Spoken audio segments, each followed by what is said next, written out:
আমাদের কাছে অনেকে প্রশ্ন করেছেন যে স্বামী স্ত্রীর লজ্জাস্থানে একে অপরে চুম্বন করতে পারবে কিনা।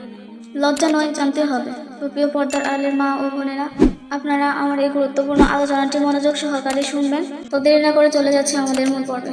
স্বামী স্ত্রী একে অপরের লজ্জাস্থানে দৃষ্টিপাত এবং চুম্বন করা যাবে কিনা। আবার কেউ কেউ এই প্রশ্ন করেছেন যে সেইখানে দেখা এবং চুম্বন করা যাবে কিনা। প্রিয় পর্দার আড়ালের মা ও বোনেরা, ইসলামিক শরিয়াতের দৃষ্টিতে, কেননা ইসলামী শরিয়াতের দৃষ্টিতে লজ্জা নয়, জানতে হবে। কারণ এটি ইসলাম পরোক্ষভাবে বলেছেন যে আল্লাহ রাসূল সাল্লাল্লাহু আলাইহি সাল্লাম যখন এলেম দান করতেন, তোমাদের নবী কি সবকিছু শেখান যে বাথরুমে কি করতে হবে।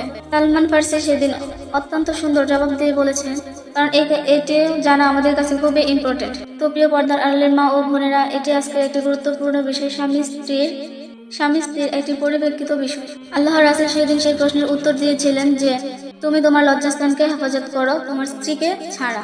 কেননা এই ক্ষেত্রে দেখা যায় স্বামী স্ত্রী একে অপরের পোশাক, তাদের সাথে ফিজিক্যালি ক্লোজ হওয়া যায়। এই ক্ষেত্রে যদি কোনো ব্যক্তিত্বের সমস্যা না হয়, তাহলে তাদের লজ্জাস্থানের দিকে আকর্ষণ করা যাবে। সেই ক্ষেত্রে দৃষ্টিপাত করা নিষেধ না, হারামও না। স্বামী তার স্ত্রীর লজ্জাস্থানের দিকে তাকাতে পারবে, এটা কোনো নাজায়েজ বিষয় না। কারণ যেহেতু লজ্জাস্থানের দিকে দৃষ্টিপাত করলে যৌন চাহিদা বেড়ে যায়, তো এটি সম্পূর্ণ ব্যক্তিগত একটি বিষয়। যদি কেউ এমনটি করেন তাহলে এটি শরিয়াতে কোনো নিষেধ নাই। সুতরাং এই বিষয়ে বলা যায় যে স্বামী স্ত্রী একে অপরের পুরো শরীরের দিকে দৃষ্টিপাত করতে পারে, এই বিষয়ে কোনো নায়েজ বা কোনো ফতোয়া নেই। এছাড়া লজ্জাস্থানে একে অপরের হাত লাগালো সেটির কোনো নিষেধ নেই। তো বাকি রইল স্বামী স্ত্রীর লজ্জাস্থানে চুম্বন করা যাবে কিনা।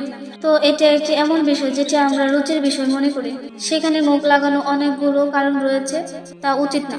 আল্লাহ তাআলা বলেছেন, আল্লাহ তাআলা যে বৈধ গ্রন্থগুলো দিয়েছেন, স্বামী স্ত্রীর সঙ্গে ফিজিক্যালি রিলেশন করা যায়, কিন্তু সেই ক্ষেত্রে সেই স্থান থেকে কিছু নাপাক কিছু জিনিস বের হয়, তা কিন্তু মুখে গেলে খারাপ একটি কাজ হবে। দ্বিতীয় কারণ হচ্ছে, মানুষের সবচেয়ে গুরুত্বপূর্ণ এবং সম্মানিত অঙ্গ হচ্ছে মুখ। চেহারা বা লজ্জাস্থানের কাছে মুখ নিয়ে যাওয়া কিন্তু এটা উচিত হবে না।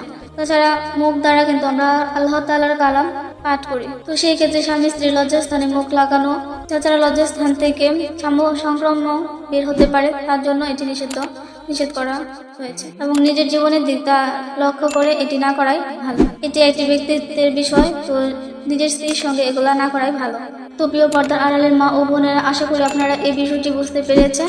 যদি এই আলোচনাটি আপনাদের ভালো লেগে থাকে তাহলে অবশ্যই কমেন্টস করে জানাবেন।